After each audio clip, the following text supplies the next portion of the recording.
Boy, time flies so fast. I remember back in 2019 when I started to self-direct my 401k. I remember I was so excited to be able to self-direct my 401k and be able to actually pick the stocks that I wanted to put my money towards. Now this was money from my paychecks that I was contributing each pay period every 2 weeks. And it was so exciting to be able to move it into an account where I could choose to put a couple shares into, say, Apple, a couple shares into Netflix. The companies that I knew, the people that I knew, I began sharing with them what I was doing. They got interested as well. So I helped this person out named Milo, and he had a good 401k built up over the years, and he was actually contributing a good amount of his paycheck towards that 401k. Well, he saw what I was doing and he wanted to do the same thing. So fortunately we were using the same broker, and so he was able to fill out the same form and get started. And so he took a few months to see what I was doing, and then he self-directed his 401k and began diversifying his money into different stocks.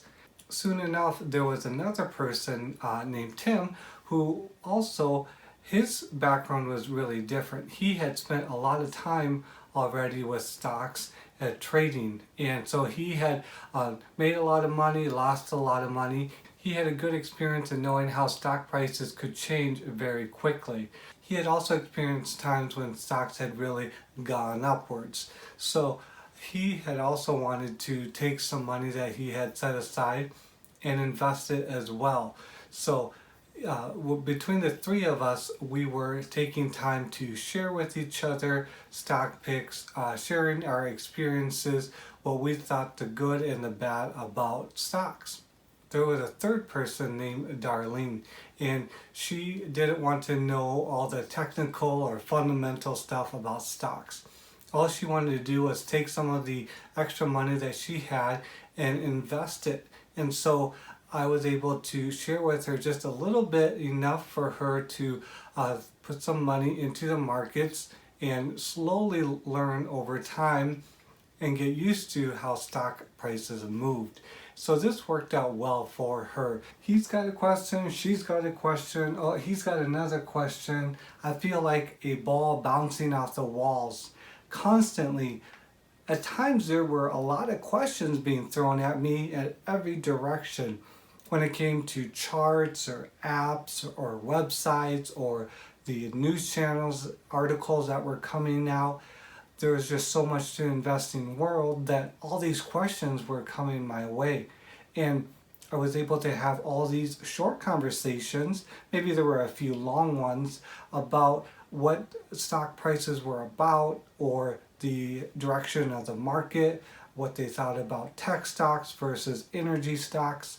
And I was able to help answer those questions for these three investors. And so it was just a great experience to be able to hear and understand what new investors were thinking about and the fears or maybe the excitement they had about investing. What I found interesting about the three people that I helped out in investing is that all three of them were at very different points in their investing journey. The first investor, Milo, he had quite a bit of money saved up in his 401k, and so he was actually making a lot of different trades because of the diversification he had with his account. Now the second person, Tim, he is quite a bit older than Darlene and I, and he had already spent a lot of time and money in the markets doing trades. So he was more interested in protecting his money, but also wanting to make that money grow for him so that he could support his daughter or his grandchildren in the future. And then Darlene, the third type of investor, she wanted to simply take the little bit amount of money that she could set aside and invest and really be able to just let that build, snowball, and really take advantage of the power of compounding interest. So I remember in late 2019, I really started day after day taking time to talk with the three different people that I knew, Tim, Darlene, and Milo, and being able to bounce ideas off with them and share with them what I liked and what I didn't like about the stock market, what I didn't know, what I did know, and what I wanted to learn. And what happened was there was a lot of discovery that happened.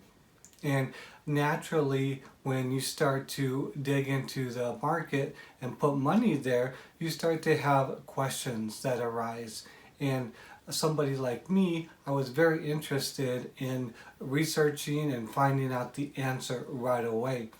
And that was a big plus for Milo, Tim, and Darlene. Having somebody that's there ready with an answer makes the process that much easier and faster. And sometimes I had to tell them, I don't know the answer to that question, but I'll get back to you. And then I was able to think about what I had just learned and simplify it in a way that they could understand quickly and wasn't confusing. And that's the big hurdle nowadays, is that with so much information at our fingertips, it can seem overwhelming if you try to go out and find an answer to a question. One unexpected thing that happens is when you make a trade and enter a position with a stock, then you start to question yourself. You start to question everything that led up to that decision. And having other people around you that are doing the same thing is an advantage, because you start to bounce those questions off of each other, and you can either reinforce or take a hard look and question their decision. And so that's really where the investor starts to really having a conviction for their trade, or they learn real quick that they should probably think a little more carefully than. It's amazing. There are so many tools and hidden costs out there with these trading brokers. You know, there's so many of them out there. You've probably heard of Robinhood, that's been in the limelight so much. You got the Cash App, you have Webull that I'm talking about all the time, and then you have some of the older ones like TD Ameritrade, Schwab, E-Trade, and these are the big boys on the block. They've been around forever. But the big thing is that those were the ones that the Wall Street guys used, and so they had no problem charging you guys big fees, hidden fees, and extra fees. And so it made the average investor, and what we call the retail investor, the people like you and I, impossible to trade and put your money into the markets. And it wasn't until recently that all changed. And Robinhood was the frontier company that made the big step and offered zero money commissions in trades. So you didn't get charged outrageous amount when you wanted to invest some money into the stocks that you know. And so with all those tools coming out and all the services, these companies, they offer the very similar product, but they all are advertised and market in a very different way. And so for the new person coming in looking at investing, they get overwhelmed and confused right away because they don't know which one to do. And you got Joe over here talking about Webull, and you got Robert over here talking about TD Ameritrade. And so I was able to help these three and kind of tell them right away the pros and cons, or maybe the one that they should start with right away. And that just made life and their investment journey that much faster. It was like showing them a shortcut. Now, with all the dollar signs flashing on the screen or being talked about in the news, it could really scare an investor away.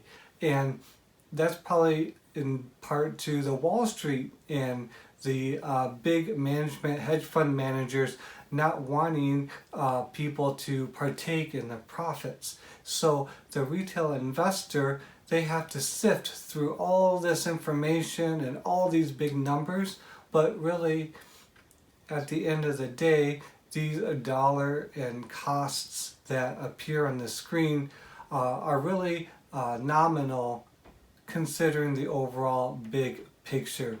If you invest in the long term, then the fees and the percentages, they don't really matter all that much. So as long as you have a solid trading strategy, then you're going to be okay. Hey, I don't blame these three investors for not getting started with investing before now. And the reason is because of time and stress. And these two big things are what keep a lot of investors away. So many YouTube videos or online courses or the mainline TV media tout all of these get-rich schemes all over the place, and it gives a bad rap for the investing world in general. And I was able to help acclimate these three investors to what a true time frame is for a good savvy investor, and that is months and years to come, and being able to have the patience to, once you enter a trade, to hold on to it as long as you can, or when you think that the business just isn't performing and should be pivoting. And the other thing is that the stress factor, a good savvy investor, say like Warren Buffett, isn't going to stress out at night when he's sleeping. Once he's made the trade, he's going to be able to move on, live his life, and not have to worry about looking at the intraday chart or be next to a computer all the time. So this is a big barrier that can prevent a lot of people, and destroying that barrier can be very difficult. But I think I was able to talk it out with all three of these people and being able to bring down that barrier and have them see that it is possible for a person like them to get into investing and to be confident with their investment choices and to pursue it more often in the future when they have the capital available. I can imagine that change and challenging yourself are two hard things to do as a human being. And considering the time that we're living in right now, it could probably be magnified even more. Now, change is changing your lifestyle or the way that you act throughout the day, or the places that you go to, or the people that you talk with. That can be something that takes months or years to occur. Now, also challenging yourself and how you think about something, say example the stock market, or how you're using your money, can be a very life-changing ordeal. And this was something that we had lots of discussions about between the four of us, and being able to be a better person as the weeks go on, in thinking about how am I going to change the way that I use money, and how am I going to be able to think about money so that it can work for me instead of against me. Another big proponent of this whole investment process and journey with these three investors is talking things out. A lot of times we don't do this, and it's very important.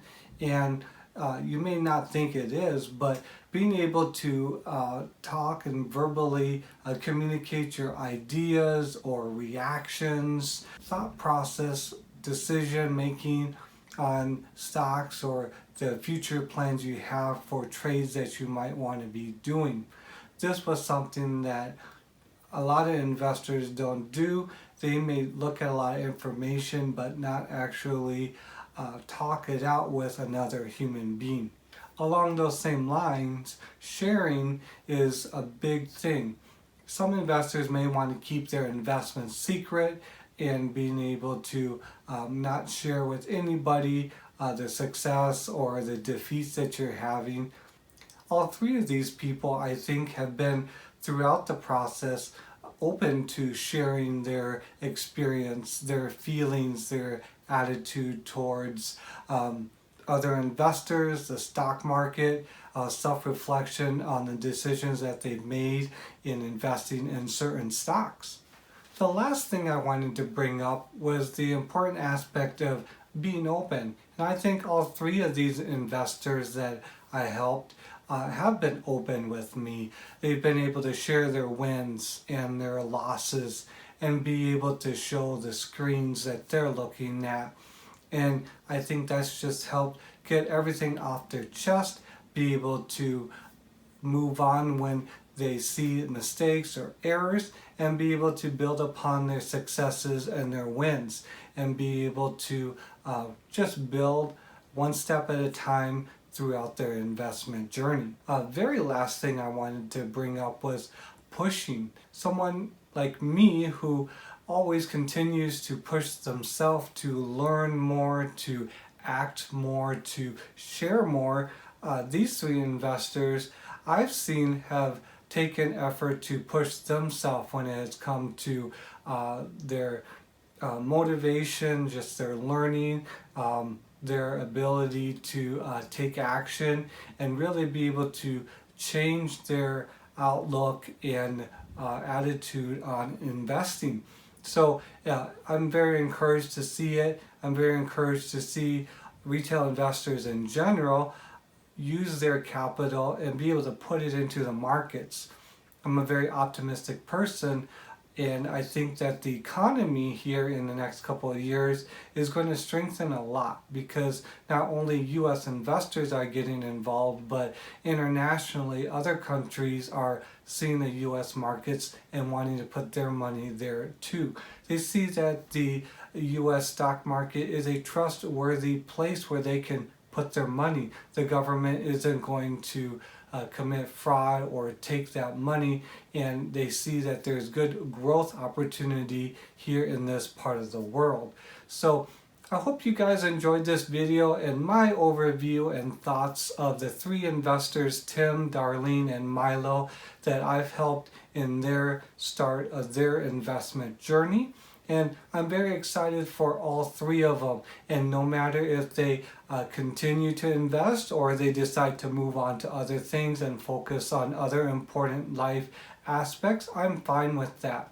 I think that investing concepts and principles can be applied to all aspects of life and not just money.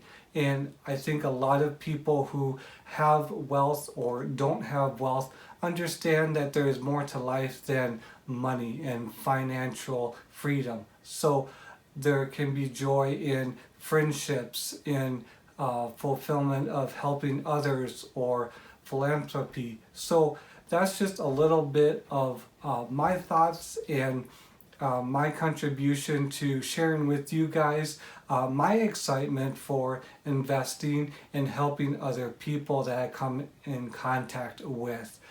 Hey, the last segment, we've got performance, strategy, and mindset.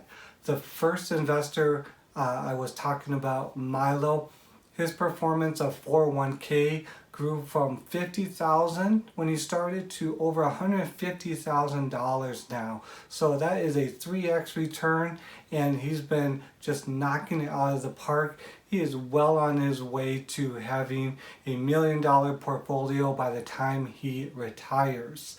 The next one, Tim, investor, he was able to change up his strategy, and I was able to help him change his mindset on not just investing in a couple of stocks, but actually diversifying his portfolio and investing in many stocks so that he would able to manage his risk better. And the last one with Darlene, she was able to change her mindset and be able to apply all the investment advice and knowledge that was being given and start watching my YouTube videos. She's really been enjoying them. She subscribed, and so I encourage you guys, if you like this video, to subscribe and hit that like button.